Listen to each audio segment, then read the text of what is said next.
As many know, housing in Manhattan is astronomically priced. It's extremely difficult and competitive to get an apartment, much less afford an apartment in Manhattan. However, the 1% living in the city have decided that maybe it makes more sense to buy a second home in New York in case you want to have a little bit of a staycation. Let me give you the details. This is according to a report by the Wall Street Journal. Apparently, a couple who lives in Midtown also owns a $2 million Tribeca pad, which they escape to on the weekends for a country home-like experience. Erica Strauss says, "What I love is that unlike the Hamptons, it's a quick subway ride down there, and it totally feels like you're on vacation." All right, so there's more quotes that I find amusing, but one thing that I want to just point out is supply and demand is really important when it comes to the housing market, right? So if there isn't a lot of supply, that raises the prices of homes. So if you have rich people buying up all the homes and there's less inventory, that will inflate the market, right? Which makes it a lot more difficult for the middle class to afford a place to live. Just want to put that out there. Now, okay, I'm going to drop it on this one. Okay, there's more. Can you just... Okay, we're gonna have disagreement here. I know, Cenk's gonna defend the wealthy. We got it. Okay, so urban revitalization also plays a role. Many buyers want to experience the new restaurants and art galleries popping up in gentrifying neighborhoods. Another bonus is that a home in an up-and-coming city neighborhood can be a good investment. So they're seeing that places like Brooklyn, right? It gentrified. It's a good idea to buy property there as investment properties. As you guys know, that pushes poor people out of those neighborhoods, but they don't really care. Miss Barrios, who's one of these people who have taken advantage of a second home for a staycation, said her, this is in Miami, by the way. This happens in Miami and Los Angeles as well. So Ms. Barrios said her Key Biscayne condo is decorated in beachy whites and blues to accentuate the vacation home feel. She also keeps an entirely separate and more casual wardrobe at the condo to avoid having to bring clothing back and forth. Now, this next statement is what made my skin crawl. "When I go over there, I make sure it's only to relax. Otherwise, you're not getting away." All right, so here's the thing about a staycation. I know you're going to defend them, and to a much smaller extent, I'm maybe going to defend them too, but not like you're going to do it. Okay, the whole point of a staycation is, shit, the economy's bad, wages are stagnant, I can't afford to go out of town or travel, but I need a break. So as a result, I'm going to use my vacation time to just veg out at home. So the whole idea of a staycation was for people like us, right? That can't afford to get away. And now these fucking like rich people are like, "I do declare, if I want to do a staycation, I must get a home in the Hamptons as well as a home on the Upper East Side." Fuck you, right? And I got it. They're wealthy and they can afford it. So who are we to tell them, no, you can't do this, you can't do that? I get that statement and I totally understand it. But at the same time, like this idea that like, you know, I really want to experience what Brooklyn's like. Well, then go to a fucking cafe in Brooklyn, okay? You don't have to buy up all the homes and inflate the market for people who are already having a tough time buying something. Can I drop it? No! Drop it.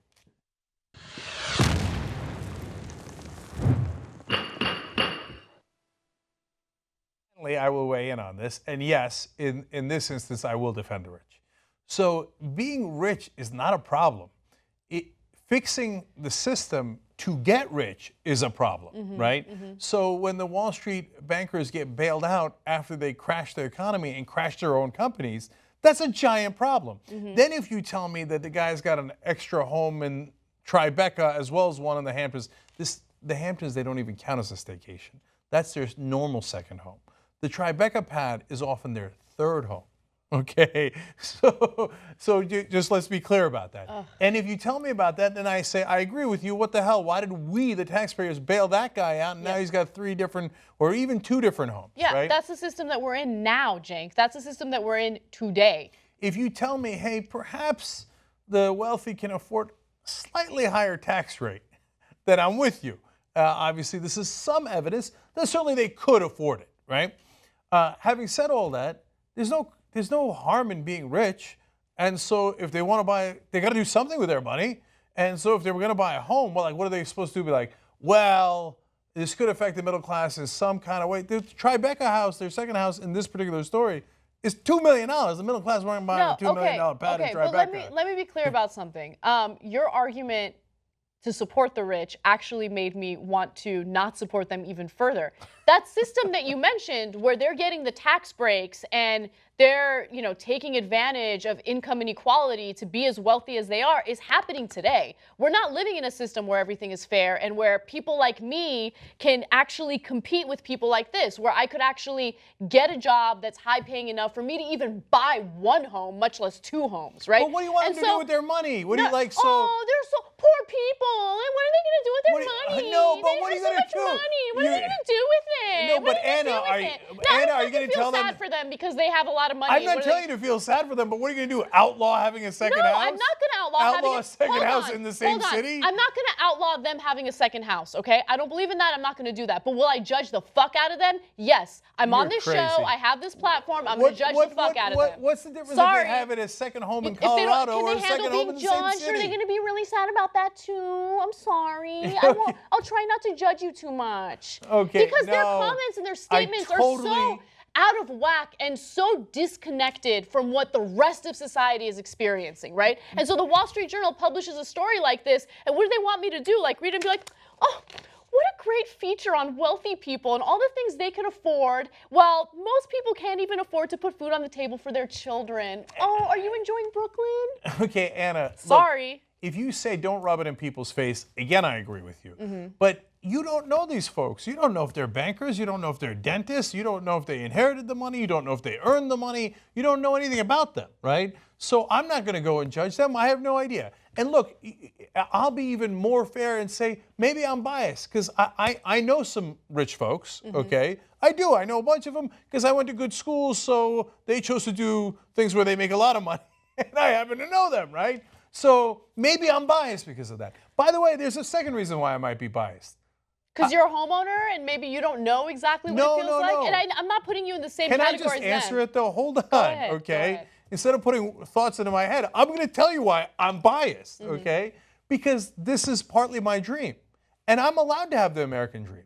I want 2 homes. I want 5 homes, right? And then if I could ever be lucky enough to be in a situation like that, like, if you earned it the right way, I don't see anything wrong with it. Yeah. Then you're going to come and judge me and say, no, I don't want you to have 2 homes. We are not. Well, that's not your prerogative. Yeah. Well, we're not on a level playing field. I don't know them personally, and I don't know how they earn their money, right? But their statements in these articles show just how out of whack and disconnected they are from the rest of society, right? Okay. And for me to judge them based on that, I think is perfectly fine. And again, look, my dad owns 2 different apartment buildings in Hollywood. Right? Unacceptable. So, no, hold on. Unacceptable. Hold on. But at the same time, my dad did actually earn that through a lot of hard work. And so what he does is he has ridiculously low rent in his beautiful apartments because he wants to make sure that young people could afford his apartments so they don't get priced out of the market, okay? So it's not about being a property owner that has several properties. It's about the type of attitude you have and whether or not you're an entitled prick. And a lot of these comments sound pretty freaking entitled to me. That's all I'm saying. So, well, you've said a lot. But to be fair to your dad, that's how he makes his money. That's his business. Yes. It's not his. He's not staying in all those apartments going, what up? That's not a staycation. Yeah. Okay. All right. I vote not guilty. You're voting guilty. Let's go to the rest of the Supreme Court. JR, guilty or not guilty? Well, I mean, we're all over the place, right?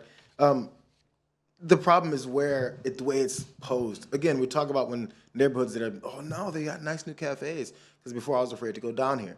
There's always the next sentence after. So again, no one's mad at someone for getting rich unless they're stealing. So the way I'm not mad. By the way, I'm not mad at people for getting rich. Right. I am mad at the way that wealth is attained in this country, and I'm also super frustrated at that sense of entitlement and that, oh, I'm better than everyone else attitude. Like it makes me insane. Okay, but it shows a little blindness or tone deaf to the way they're approaching things. So say, I'm going here and I can't wait for the new cafes to open because it's happening in Inglewood too, by the way, here. Because the new stadium's coming in, the Rams are coming. Rent prices are now astronomical in Inglewood and nothing has changed yet. So you still have some areas, and by the way, Inglewood has very nice areas already. But areas that weren't so nice, that rent has gone way up because they're preparing for it. And who can afford that? Other folks. So that's already happening. And it's frustrating. So that's where it comes in. And they start going, oh, you guys know Inglewood. Inglewood is so nice. But before, when I was living in Inglewood in 2007, and people said, oh, I don't know if I should come to your barbecue because aren't black people going to assault me? I'm not lying. That was the assumption. So then it becomes offensive because now it's cool because we're here. So that's where the problem is. Less than having 3 homes, because you guys have both talked about wanting to own a home in Italy or in this country or that country, because that would be cool. But in this perspective, you're like, Yeah. I guess so. My vote is do it, but shut up about it. Just stop talking. Okay, Yeah, that's fair super enough. fair. That's- super yeah. fair. Okay, and you're right. I can see how it's frustrating, but also, what are you going to tell the people who own the property in Englewood? You're not allowed to charge higher rent.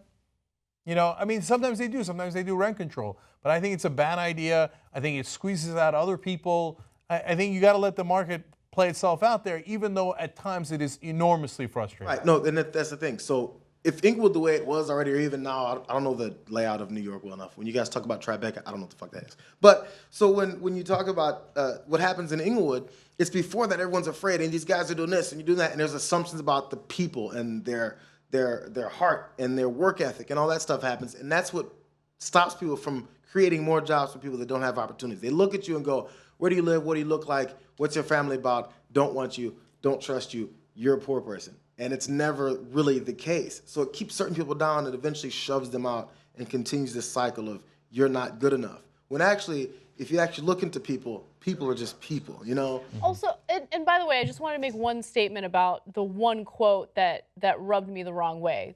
Beatrice Barrio saying, when I go over there, I make sure it's only to relax, otherwise you're not getting away. 98%, 99% of Americans don't get that. Like 99% of Americans go on vacation and they still work. They're still answering emails. They still feel obligated because they're so afraid that if they don't answer those emails and they don't work while they're on vacation, they're going to lose their jobs. Okay, so that's the reason why that really stood out to me. Okay, And I agree with you guys that if you have that privileged situation, even if you earned it 1,000%, it would be nice to be appreciative of it and understand the context that not everybody lives in that situation. So just be cool. Yeah. Don't go around going to the Wall Street Journal like, oh my God, how many different homes do I have? Okay. All right. Finally, Jesus, we're at 2-1 on my nonsense guilty, not guilty vote. What does the Chief Justice say? I mean, I think JR swung me. I was gonna be on your side, no, on Anna's side.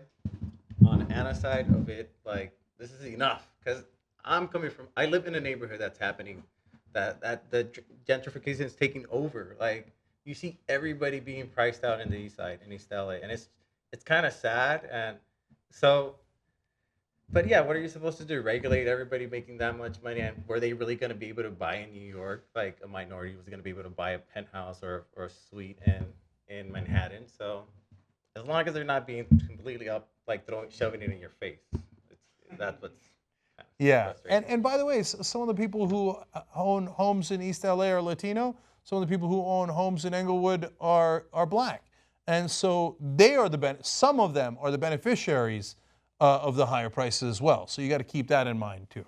Anyway, haha, you're outvoted 3-1. yeah, okay, yeah, these people are great. Yeah.